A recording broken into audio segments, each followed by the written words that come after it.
मौज दर मौज एक कहानी है पिन्हा, मौज दर मौज एक कहानी है पिन्हा, समंदर कहते हैं जिसे कुदरत की है ये जुबान। हर आती और जाती लहर के साथ समंदर न जाने कितनी दास्तानें बिखेर देता है तो कितनी ही जिंदगियों को समेट देता है। अगर ये कहा जाए कि समंदर लोगों की खुशी और गम को उनके साथ बांटता है तो ये बात गलत ना होगी।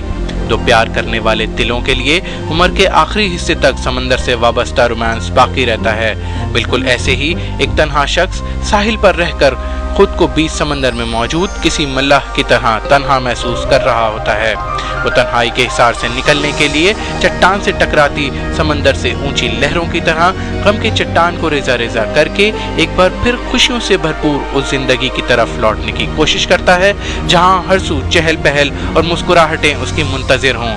समंदर ऐसे ही हंसाने और रुला देने वाले वाक़यात का मस्कन भी है और कुदरत के अनमोल खजानों का मरकज भी। लेकिन जब हम उन समंदरी खजानों का जिक्र करते हैं तो सीप जैसी अनमोल शय को भुला देते हैं, शायद इसलिए कि हम उसे एक गैर जरूरी या बेमकसद शय समझते हैं। जी हाँ, बात हो रही है सीपियों की।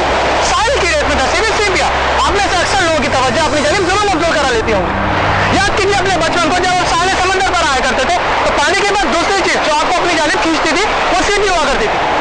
हम में से अक्सर लोग इसमें से या तो कीड़ा या फिर मोती ढूंढा करते थे, लेकिन अफसोस की बात तो यह है कि मुझे सिर्फ इसमें से कीड़ा ही मिला।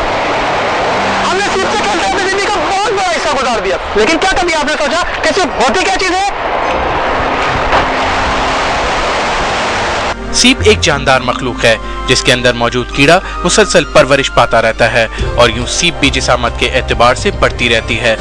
सीपियां अमूमन समंदर के कम गहरे और आलूदा हिस्से में पाई जाती हैं जहां ये मछलियों का निवाला बनने से बचने के लिए पहुंचती हैं। इस तरह ये एक तरफ तो मछलियों के ग़िज़ा बनने से महफूज रहती हैं तो दूसरी जानिब ये समंदर के आलूदा हिस्से में पहुंचकर दिन में कई बार